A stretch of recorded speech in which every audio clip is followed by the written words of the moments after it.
नमस्कार दर्शकों, आइए आज सुनते हैं एक कथा। ज्ञानी का ज्ञान भंडार।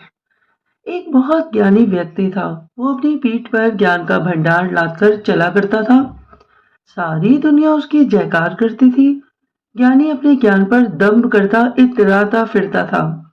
एक बार वो किसी पहाड़ी से गुजर रहा था। रास्ते में उसे भूख लगाई। उसने इधर उधर देखा।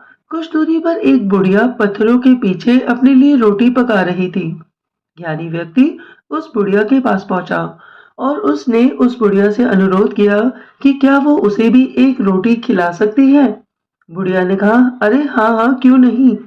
तो इस पर उस ज्ञानी ने कहा कि अम्मा सुनो, तुम तो मुझे रोटी खिला सकती हो, पर मेरे पास तुम्हें देने के लिए कुछ भी नहीं है। अरे हाँ, बस ज्ञान है, थोड़ा ज्ञान तो दे ही सकता हूँ। बुढ़िया ने कहा कि अच्छा, तो तुम्हारे पास इस रोटी के बदले में मुझे देने के लिए कुछ नहीं है, किंतु ज्ञान है। हम्म, तो तुम रोटी खा लो और मुझे मेरे एक प्रश्न का उत्तर दे दो। तो फिर उस आदमी ने जब रोटी खा ली, तो फिर उसने उस बुढ़िया से कहा कि अम्मा, चलो अब पूछो अपना प्रश्न। बुढ़िया ने पूछा कि अच्छा, तो फिर मुझे ये बताओ कि तुमने अभी-अभी जो रोटी खाई है, उसे तुमने अतीत के मन से खाया, वर्तमान के मन से खाया या फिर भविष्य के मन से खाया है? आदमी अटक गया। उसे तो ये प्रश्न बहुत अद्भुत लगा कि मैंने जो अभी रोटी खाई है, वो कौन से मन से खाई है? यानी कि अतीत के मन से, वर्तमान के मन से या भविष्य के मन से? ये कैसा प्रश्न है? तो अब उस आदमी ने अपनी पीठ से ज्ञान की बोरी उतारी और उसमें से बुढ़िया के प्रश्न का उत्तर तलाशने लगा। हजारों पन्ने पलटने के बाद भी उसे उस बुढ़िया के प्रश्न का कोई उत्तर नहीं मिला।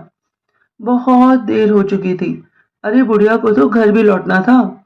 आखिर में उस ज्ञानी ने कहा कि अम्मा सुनो, तुम रहने दो, इस प्रश्न का उत्तर मुझे नहीं मिल पाया, ये प्रश्न थोड़ा सा कठिन था। तो इस पर अम्मा ने कहा कि अरे बेटा, जिंदगी में हर प्रश्न के उत्तर कठिन नहीं होते।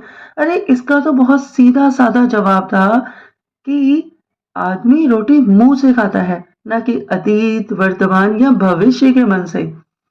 और हाँ, वो तो तुम ज्ञानी थे, बड़े आदमी थे। तुमने अपने ज्ञान के बूते पर खुद को गुरु बना लिया था। इसलिए तो हर प्रश्न के उत्तर को तुम पीठ पर लदे ज्ञान के बोझ में तलाशते ही रहते हो। वरना बेटा, जिंदगी तो सहज रूप से जीने के लिए है, सहज ज्ञान के लिए होती है जिंदगी। तो दोस्तों, ये कथा तो यहीं पर संपूर्ण हो गई। हमने इस कथा से ये सीखा कि सहजता से बढ़कर जीवन को जीने का कोई दूसरा मूल मंत्र नहीं है। जो आदमी सहज होता है, वो संतोषी होता है। जीवन के सफर को सुखमय बनाने का सबसे आसान फॉर्मूला है सरलता से जीवन को जीना। अर्थात जो चीज जैसी है, उसे उसी तरह से स्वीकार करने की कोशिश करनी चाहिए। लोग भले कहें कि जो हम पाएंगे वही देंगे, लेकिन आप इसकी जगह ये सोचना कि जो आप दोगे वही पाओगे। जीवन में हर प्रश्न का उत्तर ज्ञान की पीठ पर सवार नहीं होता।